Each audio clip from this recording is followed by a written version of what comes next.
Welcome back to the Marine Corps Movie Minute, where we discuss the movies of the Marine Corps 1 minute at a time. We've reached minute 116, and I am Brian. I'm Jack. And today we have the guys from the Wilder Ride podcast. Hey, yeah, thanks for inviting us back. I'm Alan. And I'm Walt. Hey, thanks, guys, for coming back. That didn't sound like really fake or staged or hokey at all. It sounded like really natural and everything. We have now finished the cheese portion of the podcast. I mean, literally, that's how we've been talking offline, too, the whole time. Yeah, hey, how you doing? Hey, did you watch the minutes? Yes, I watched the minutes. Well, speaking of minutes, 116 begins with Gunny heading out to mark the airstrike, or the zone, and it ends with choppers coming in for the rescue. We're picking up from last minute where Gunny headed out the door to go mark where the strike zone, basically, for I already spoiled it. For the helicopters, the gunships to come in to bail their ass out because they're pinned down still in this building by the light armor. We get a couple interesting shots of Gunny kind of single-handedly trying to fight off the armor and all the infantrymen with them.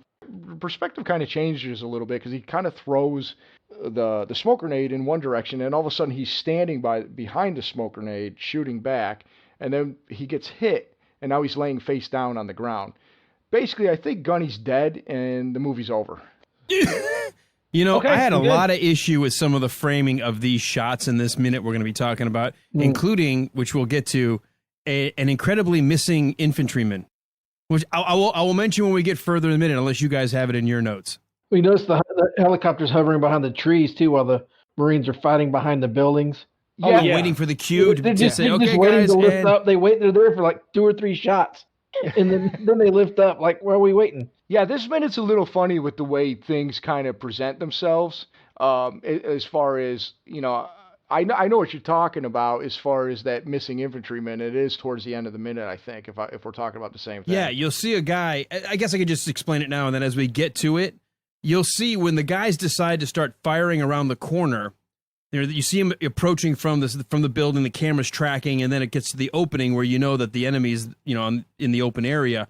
And then it cuts to the reverse shot, and you see one guy go kind of in the middle of the open, doesn't have any sense of cover, no sense of like diving down or anything. He's just shooting, and then he starts to walk back. Then we have a couple of back and forth shots, and then when the helicopters eventually show up over the ridge, well, not that you can't see the helicopter blades already, but He's gone. Mysteriously, when the helicopters rise, no one in the shot. Where'd he go? Yeah. And I was trying to figure out who that was, and I feel like it might have been Mario Van Peebles that was Stitch Jones, but I'm not positive. Yeah, it's hard to tell. Oh, you know what? I actually figured it out because I'm literally just keep clicking as you're talking. And it is Stitch Jones. It's Mario Van Peebles, and he kneels down. He's going to get Gunny. He's going to get Clint Eastwood, and he's behind the smoke as the smoke comes up. Let's see if I can tell what second it is. But when I paused it, and I don't know, maybe it's because my image may not be so good. I can't tell. Are they in that little blackened area? And I know it's hard to tell, but maybe he is laying down at this point. But for my image on my screen is like, where did he go? I don't see anybody. I see the blue smoke. I had the same thing, and it's only literally through us talking about it right now that you see. Let's see if I can pinpoint the exact seconds that it is. So you see Stitch Jones. All right, I got the series of event. It's at 33 seconds. Stitch Jones and Lieutenant Ring are running up to the corner of the building. Stitch shoots and goes out. Now we're seeing from the perspective of the armor and the helicopter blades in the background. And you see it's and I didn't notice that either. And that's hilarious. You can't unsee it now. And it's just right there. Why didn't they help sooner? Clint Eastwood could have died. It's at 36 seconds. You see Mario Van Peebles is in front of the smoke, and he's out in the open. Yeah. And then it cuts back, and it's 38, and it's a Ponte shooting, and now we're getting it from behind the Marines. They cut back, and at the 39-second mark, Stitch Jones turns his back to the armor and is running into the cloud of smoke, and he's kind of hopping, and then he kneels. They do the reverse shot again, and they cut back, and he's still there. at the 44-second mark, right before the smoke billows over and the helicopters are just now starting to rise, you can see he's kneeling down next to something that was laying there. And I figured out based on from the perspective earlier where you see Clint Eastwood laying down and the smoke is there and they see him from the building, he went over to check on Gunny. And then right at 46 seconds, the smoke blows right in front of him so you can't see him. You know, this would have been a great place for an insert, seeing Sweet get to Gunny before this happened. But you're right. Now that we've kind of gone like second by second, because I lost track of them with on my computer screen. If I brought the DVD up on my big screen, I might have seen that little dark blob next to the blue smoke was, I guess, someone laying prone, and then someone kind of like you said, kneeling or kind of like laying over them. So. All right, I see him now. Okay, so he's not disappearing, but it sure looked like it when I was reviewing it initially. So. No, I had the same thing because I'm like, wait a minute, that's a goof. Yeah, like they just cut and he's gone. And all the times that I've watched this, I never paid attention to the layout and how that's where Clint Eastwood was going, or even the fact that Mario Van Peebles, went to Gunny. Like that's another. Honestly, this is another little character trait of Stitch Jones. He's risking his life going out in the open to check on Gunny Highway, a guy he could not stand and stole from earlier in the movie. Yeah. I always just took it as, all right, the helicopters show up. Now we cut, because that's what movies do. They cut to the next scene, and he's at Gunny's side. I didn't know that they literally show it. It's in the movie. It's such a minor detail. I've never noticed it until we were literally discussing it because I wanted to see where he went to. Yeah. But, as we've gone through this movie, Perry and I have noted a few instances of this, like when Profile discharges his weapon at the rifle range in a manner he should not be doing because he was not using trigger discipline. Right. For like the 2 minutes prior to that, he's fucking with his weapon the entire time. He's dropping his magazine. He's looking at it. He's like, so they're setting this up this whole time that something's wrong with his weapon.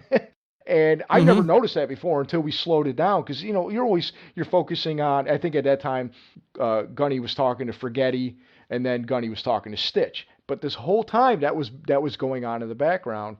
And I think, we just noticed a few other little details like that here and there that it's like, oh no, they're doing their due diligence for the most part. There's a few flubs here and there that we noticed too, though. Well, that's the thing that I'm sorry. Go ahead, Alan. I would say that's the thing Walt and I loved about going through. When you slow movies down at this pace, it's amazing how you watch movies differently from now on. How you'll pay attention to those outside details, and sometimes you'll see, wow, this was a well edited and framed together series of shots, and then you go, continuity error, continuity error, and you can tell, when things match and when they don't. Yeah. One thing we noticed about this movie too is, a lot of times we'll be watching this not on the big screen, just on our computer with headphones, and we're like, wow, I never heard that line of dialogue, or I never heard that soundtrack or song even in the background, and we've picked it up big time, and to the point where Perry's even joked about he wants to watch every movie with headphones now. I know. I mean, it's funny how many times I go back and I'm like, wait a minute, what did they say? Because I'll be watching a movie and I'll miss something. I just kind of let it go. Yeah. And a lot of people that will do this will put the closed captioning on so they can read the dialogue. Yeah. Or what I like to do is I like to get a copy of the production script and see what ended up getting dropped or changed from what was supposed to be shot. So that's always a lot of fun too. Yeah, and of course, and sometimes if there's a book that came along with it, it's usually based on those early drafts. So you can kind of get like, oh, that was a scene that totally got cut out. Yeah, the Rocky Minute guys do that. It drives Jason the Haynes infamous crazy novelization. Yes. That's one of my favorite bits they do, though. The fact that it drives Jason nuts. I love that. I love it. Yeah, it's great. and let me ask you something. Spot on impersonation. I've got a question as a non-military person. So, talking about that scene at the range, this has always bothered me because Profile is obviously a goofball. He's kind of comic relief at times, but he's a Recon Marine. He shouldn't be having that much trouble with his equipment, particularly his rifle. No. So let's go back to what I said, Walt. Let's go back to what I said Monday. Walt, let's go back to what I said Monday. There's some Hollywoodization going on in this movie. There definitely is. You can even like we've kind of like we look at this from a what were the movie people trying to do, and then also, all right, let's look at it from in universe. If this was real, like how could this happen? And a lot of this movie, is, I mean, it's fiction. It's not true to life, and that's why at the time the Marine Corps disavowed this movie because you got like a force recon unit and they're shitbirds, and that's just not the case. Right. Right. But if you look at it from in-movie logic, you can at least understand how these guys could have been turds because they had an incompetent CO at battalion level. They had, prior to Clint Eastwood getting there, they had a guy that was road. He was retired on active duty, so he was letting them do whatever they want. And then so not only was Major Powers just kind of letting them to their own devices. He wasn't taking care of them, but he was also treating them as training dummies and not actual Marines. He was not trying to train them up at all. And honestly, in Major Powers' opinion, Gunny Highway was yet just another, relic, an old codger that's not going to do his job and train these guys up. So you can kind of understand how 18 to 22-year-old, guys don't give a fuck because nobody comes to give a fuck about them. But the fact that Profile is so incompetent and it's a recon Marine, basically the special forces of the Marine Corps, that ain't happening. There's just no way. Well, and one thing that is kind of interesting about his character though is you do love him, and when he gets killed, it hurts you. Yes. Because they make you like him. The goofiness, the stupidity. You like him, and then you kind of feel the same thing that all the guys in the platoon feel when he goes down. Well, and that's what I was going to say, that you have to accept that for a Hollywood story, for a non-military audience, it's a lot more satisfying to the audience if you have a bunch of scrubs and goofballs. It wouldn't have happened in Recon, but when you see them as scrubs and goofballs, if you don't know anything about the Marines, and then you see what they can be whipped up into, and they all become like this fighting unit, it's a much more satisfying journey for the audience. So I understand why they do it. It certainly wasn't to try to capture realism as much as about the symbolism of what it is to be a Marine. Yeah, this movie follows a lot of the same tropes as like a sports movie, especially like a kid's sports movie, like the Bad News Bears. These are the plucky screw ups, or the and First Platoon is the rich kids with all the units and stuff, or all the units with all the all the money and all the training things that they need, and they have a match, and they literally do in this movie. They have a fight in that little bear pit thing there, and it's like Stripes. It's like Mighty Ducks. It's all that. But then we get a war movie at the end of that. Yeah, right. It also reminded me a lot. Sorry, go ahead. Yeah, it reminded me a lot of Baba Black Sheep as well. Oh yeah. Here's Pappy Boyington, and we just changed theaters into the Pacific, where all these guys are scrubs, they're all losers, they're all ready for to be kicked out of the Army or the Air Corps, and here all of a sudden here comes this guy who says, well, I'm gonna take these scrubs, and they've all got something worth whipping into shape, and then they become this elite air unit. And those are always great stories. We love seeing the idea of because we all identify, unfortunately, with the fuck ups, right? So if hey, look, they became the heroes, we could be heroes too, Well, like I'm, as you're talking, I'm watching this minute, and it's the scene where Gunny's taken out, and they all go to all of the recon go to Lieutenant Ring for what do we do next? And it's now all on his shoulders. He doesn't have Gunny to rely on. He's the man in charge.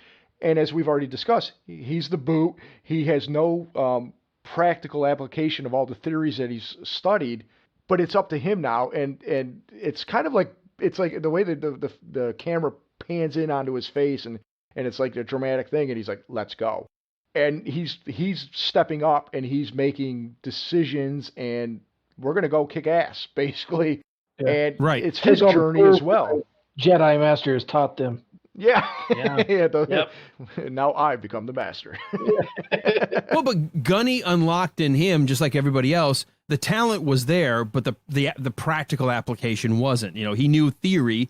Obviously, he had gone through the schooling, but he needed somebody to kind of inspire him and whip him into shape, and that's the role that Gunny Highway plays in this. And I like early on when you meet him, and he's such a dork. And Chuzu says to Gunny Highway, you didn't think you were just gonna, just train a bunch of, basically Lance Corporals. You got to train this guy too. Mm-hmm. And he's like, when's my life gonna be easy? Never. And you see Ring's journey throughout this, because I love Ring in this movie, especially watching it in this format. You see how he grows, and he may be a dork, and he may be kind of nerdy, and he's intentionally played that way, and he's definitely naive, but he learns, and he's got a pair. He stood up to powers early on. Yep. He took responsibility. He easily could have let Gunny take the fall for when he gave permission for Gunny to freelance the men. There's a few other times where he stepped up, and you think he's going to be the pushover. You think he's going to be just another bureaucrat like Powers, or just a kiss ass, and he's not. Well, and you get the sense that he's got a good moral center too. He's got a backbone. Oh yeah. Yeah. The whole idea is supposed to be the weak guy he's supposed to be the wimpy guy with the glasses, until you realize he's got a big set of brass balls and a backbone. Yeah. Well, and that moment to me just is solidified when they're both being chewed out by the Major, and when he does step up and they're in the hall for a second, and he dismisses Highway and goes, send him in. And in there, they have that little exchange in the hallway, and you realize Gunny gives him the nod, and he's like, you just had that exchange where the lieutenant almost felt empowered to go back in and face the music. Like, hey, the Gunny appreciated what I did. Yeah, Recon, thumbs up. And it's a cool moment. Yeah, and it does. It's a great moment. And it totally, it gets him on board, and it shows that he's kind of, you see the smile on his face, like the happiness, that Gunny approves. Yeah. Well, and one of the cool moments for him, the lieutenant's like, my sergeant approves of me. Gunny approves. But one of the great things about that is when he introduced himself to Gunny Highway, he looked at his chest and saw the Medal of Honor ribbon. Yeah. And that got his attention, and he was like, whoa. So now he's got a guy who is a recon sergeant who's been there, done that, and has a Medal of Honor giving him the thumbs up. Yeah. And like that made his spine solid steel. And the other thing I really like about the way they develop his character here is that Gunny's out of commission. The guy that they've relied on is down. They could easily have turned to one of the other guys in the unit. They could have folded, but they all step up and look at the lieutenant and say, Lieutenant, what are we doing? And they look to the commander for leadership. And I thought that was a great moment for him. Yeah, that is awesome, because he is the guy, and they have enough, like you said, confidence in him now, because he's learned under Gunny. He's been there with them throughout this as well. Like it's his baptism of fire as well as theirs, but he's the guy in charge. Yeah, and he's stood up for them, and he's done right by them. Mm-hmm. Yeah. And you're right, Walt. I love the camera move where it starts just a little low and pushes in. That's the hero pose whenever the camera's looking up. It's either make somebody look intimidating or make somebody look heroic. And it kind of pushes in, and you feel like everyone's staged around. Like, I don't know how many times in combat all the guys rally around for the group shot, but it makes for a nice picture. And as the camera pushes in, you feel it welling up within him. And you almost feel like in the audience, even if because I disassociate, well, what would happen militarily versus what's happening on screen, that patriot side of me, that, raw, I'll go USA, it just wells up. You just feel just as proud as the guy that's like taking charge, and he's feeling his own in combat, And they could have overplayed that scene. This is actually very understated, where he's like, let's go. It's a matter of fact. And it could have been like, let's go, or ooh. Now, it could have been more dramatic, especially the way they shot it. But I like that it was understated, because that's what he's like, let's go. Like, we're doing this. I think it's more about posing the guys, and the camera does the work. Like, the camera brings the audience right up, and we see the decision on his face. Honestly, it kind of reminds me a little bit of Endgame. Not as, that was ultimately, totally dramatic at the end, but when all the heroes got together. And then, hopefully you guys saw Endgame, and I'm not spoiling it. Yes. But no, you just ruined the biggest movie. I know, right? Because I'm like, I still have that little bit of like, should I say it? But when they're all posed, the music's swelling, they zoom in on Captain America. He grabs Mjolnir one more time, and he's like, Avengers, and then it's assemble. It's not Yeah. screaming, and that's kind of like a little bit like Ring going, everybody's surrounding him. Let's go. It's not. Let's go. It's not. Let's go. It's let's go. Well, it's the difference between when they know you're the commander versus when you have to tell them you're the commander. Yeah. Right. Yeah. I mean, And- they respect him at this point for sure. Sorry. Yeah. No. Yeah. And I think you're right. I think if he had yelled or done something, it would have been almost too hokey. But this looks good. Yeah, it's not his character to yell, I don't think. Although there's a Joe. no, that would have been awesome. No, well, actually, there was one scene I liked that with Lieutenant Ring when it's a pretty cool shot where they're on the landing help me, Perry, help me here. When they're on the helicopter carrier. Yeah, because you don't remember either. Struggle. You build the shed, you die with the shed. When they're on the USS Belleau Wood, as we discovered, the helicopter. They got the little elevator where the helicopter comes down to the waiting Recon Marines, and Gunny and Lieutenant Ring are on that helicopter, and that's when they telling them, "Hey, we're going to war." Right. And Ring puts on his big boy voice, and he's like, Grenada, what the hell is that? And he's like, Grenada, 86 nautical miles off the coast. And like, he's giving all the facts, but he's doing it in such a commander kind of voice. Right. So they could have done that here, but he's doing it a little more understated, where he's like, again, let's go. It's like he read it out of a government manual. Yeah, exactly. Yeah, he's just the facts, ma'am. Right. Well, I've got one more question. Again, as somebody I've never thrown smoke before. Why does Gunny Highway expose himself to fire? Couldn't he have thrown all those smoke grenades from the corner From of the the building? doorway? Yeah. Yes. Yeah, I think that's movie logic so that he could get hit. Yeah, and we think he's dead. That's the only thing that made sense to me. I've never been able to figure that one out. Well, that's why I thought it was funny the first like 10 seconds or so, because he goes out there, he takes the same path that we see the Recon Marines do later. He goes by the building, he exposes himself. He could have stayed behind the building, like you said, and just it's only a few feet. But for some reason, as he tosses it, he keeps going in the same direction Now, true to life in Grenada, not during Operation Urgent Fury, there was such communication issues trying to call down some airstrikes and not just using credit cards. I read an instance where there was, I think it was a Ranger again, it might have been a SEAL, but they had to go take reflectors or mirrors, and they were like flagging down the. I remember that. Yeah, I remember that story. Yeah, so it's so Gunny's practically calling the airstrike down on himself. Yeah. Yeah, and so I think it's really funny how he's now he's in the woods a little bit, and he's shooting at the armor where he could have stayed at the relative safety, I guess, of the, of the building, unless he was worried that the blast was going to cause debris and that could have hit him. I don't know. Yeah, the only other thing I thought is if he was trying to draw fire away from the rest of the guys. Yeah, that could make sense too. I feel like without, to me, it's they had to have that moment of panic of Gunny being killed to show that they can step up and function without him. And maybe us as an audience go, uh-oh, Clint Eastwood's in trouble. But in all honesty, this to me is the weakest we see Gunny Highway. It doesn't make a lot of sense based on everything else he's done at this point. It makes, as a watcher, like, wait a minute, what are you doing? You're running out, you're exposing yourself, you're completely in the wide open, and you're just popping a grenade that you could have done from the doorway and never walked outside to begin with.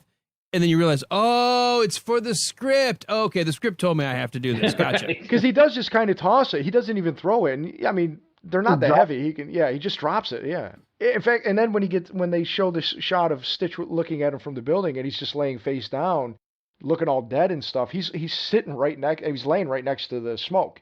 Luckily, the helicopters hovered there behind the trees long enough to figure out exactly where to shoot so they didn't kill anybody. That's what they were doing, I think. That's what they were doing. What do you think? Like, now, wait a minute. Is the smoke where we shoot or the smoke where we don't shoot? Right. Exactly. Yeah, that armor looks like not ours, but, the smoke's here in front of these Marines, so we, what do we do? Yeah, the armor looks like nothing I've ever seen before. I don't know that is anywhere close to actual armor. Yeah. Oh, you talking about what the guys from Grenada, the little island forces are using? Yep. Which was actually a mixed force of Cubans, some Soviets. Yep. And there was one other. There was one. I think it was like one of the Caribbean islands. I think sent that are communists sent somebody to. It was like a mix of three different whatever. Yeah. This was an American-made Cadillac Gauge Commando, which is the armor, but they said it was apparently meant to be a BRDM, which is some sort of basically a communist Soviet style. A Russian made. Yeah, Right. Russian. Yeah, exactly. Paint a red star on the side of it, and it's all of a sudden Russian. But it looks like it was just yeah, exactly. Hammer and sickle, and you got a Russian vehicle. There you go. For some reason, Patrick Swayze's trying to take it out, and Wolverines. Yeah, I saw something the other day. Said, "Where do you see yourself in 5 years?" And it was just the Wolverines. It's about right the way we're going. Yeah, no kidding. Well, good thing we're all like hooking up together now because we'll all at least know where to go. Yeah, exactly. Yes. Oh my God. And we got this great training manual from Gunny and Lieutenant Ring, and so just don't pop the smoke. Just stay behind the brick building when you throw the smoke grenades. I had a question for the group. Is do you think Gunny would have gotten a medal for this heroic action? Would it have been like a maybe not a Navy Cross, but do you think he would have gotten some sort of Medal of Valor for? Well, maybe a Purple Heart. Definitely a Purple Heart. He definitely got hurt. I think the lieutenant very much would have put him in because they did choose to adapt, improvise, and overcome. They decided to take the hill. They did everything that the major didn't want them to do, but that's exactly what they needed to do. Yeah. And to me, that's what happens when people get awarded medals. It's not for doing anything heroic. It's for just doing the right thing, but doing it in a way that gets recognized by those who are around them. I'm sure a lot of people could get medals if somebody wanted to put their name in. In this case, some people don't, but I think this lieutenant is so much of a student of Marine Corps, college, that whole idea of like war college. He would have very much, I think, put in Gunny's name as somebody who should be deserving of an award.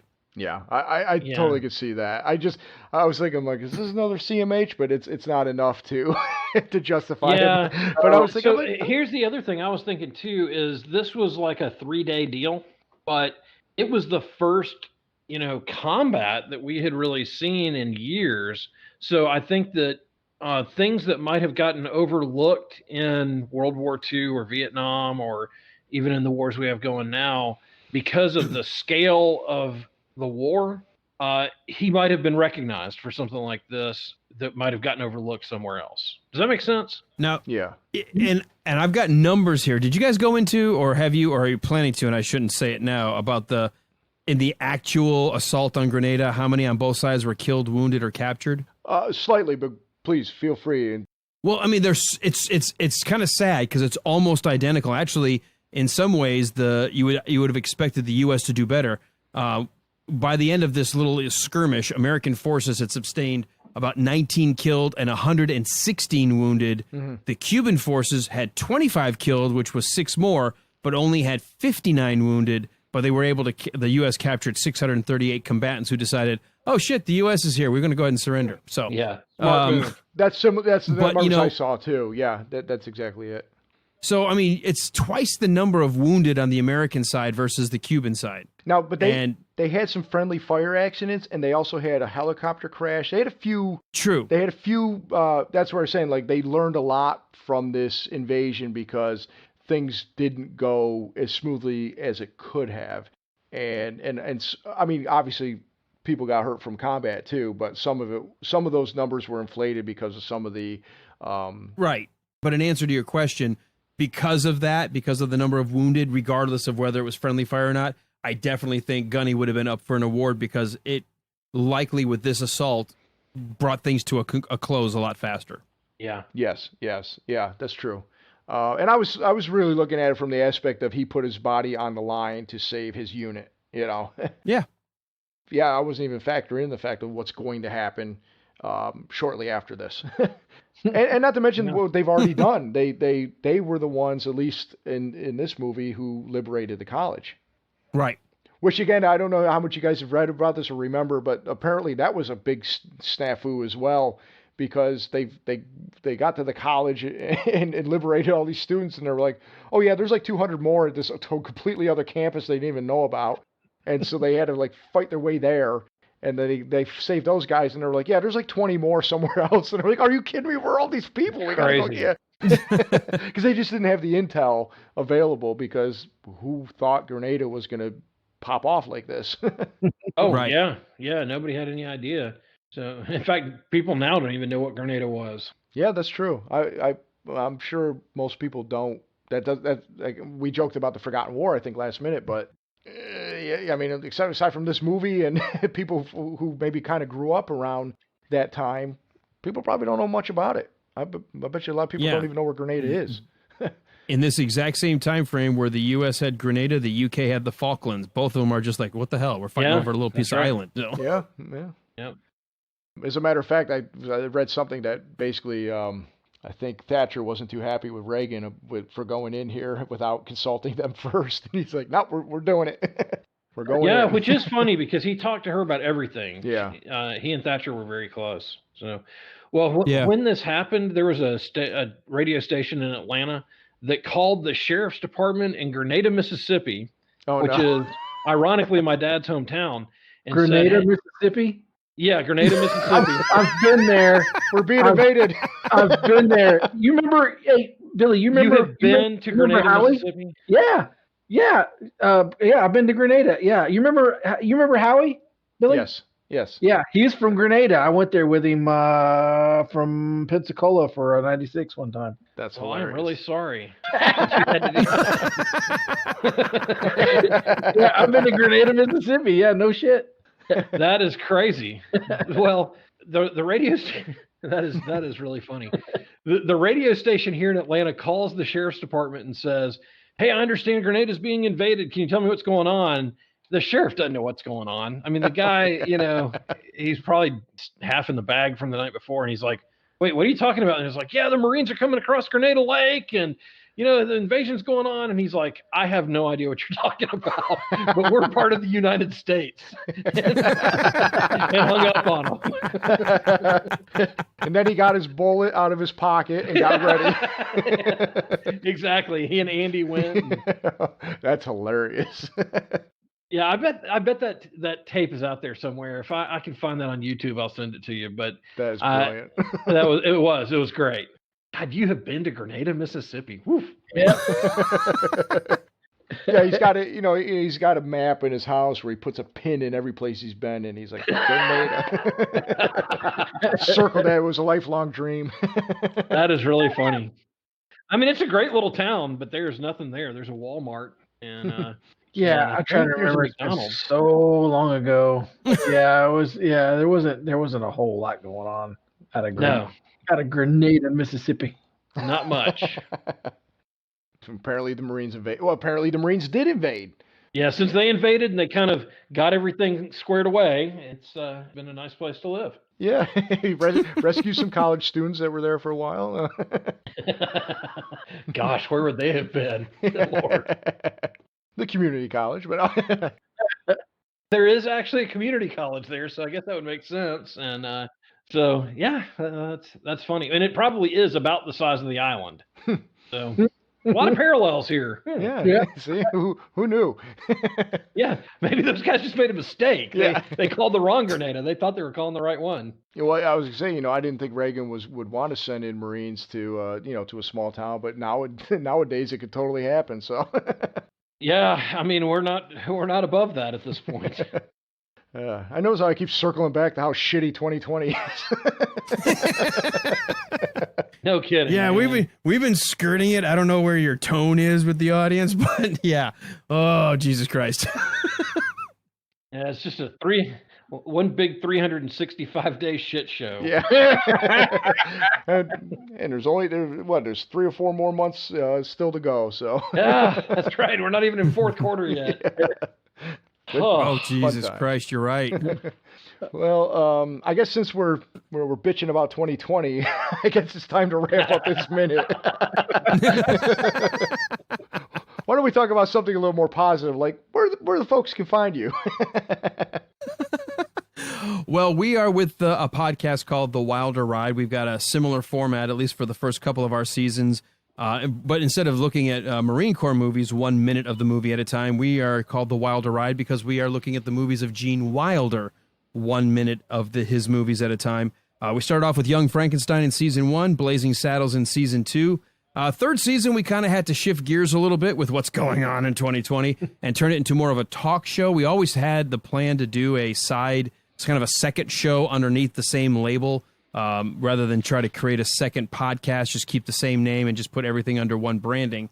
And we had a chance to change the show format, at least this year, to be a little bit more upbeat and uplifting, interviewing folks and guests and making it more talk show and just a lot of fun and entertainment. Maybe you learn something along the way, and that's what we've been doing in season 3. And we're hoping to kind of right the ship in season 4, maybe get back to our original plan of doing Silver Streak in season 4. Beyond that, I'll hand it over to Walt, who will tell you how you can learn about us, maybe even how to even get in touch with us if you want to visit our show and chat with us, tell us what we got right, what we got wrong. Yeah, well, you can find us anywhere as The Wilder Ride. Fortunately, when we got going, nobody else was using that. And so we are all over the internet as The Wilder Ride. You can find us on any podcatcher. You can find us on Facebook, facebook.com/The Wilder Ride. Also, Alan and I are pretty active on social media.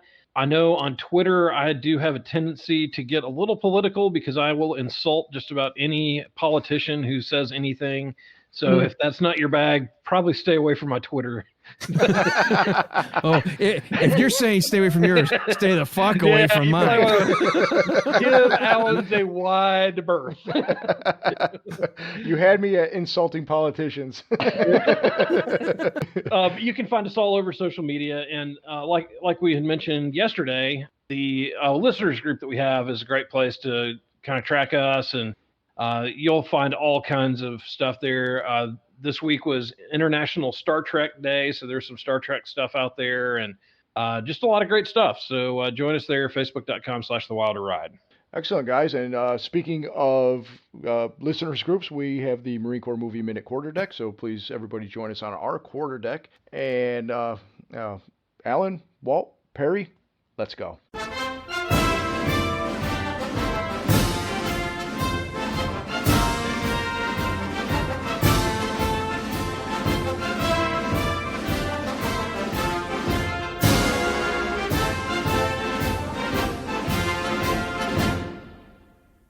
Hoorah. I've got a hashtag for you after what we talked about today. Let's say hashtag Gunny approved. Yeah. I love it. That's got to be a t-shirt.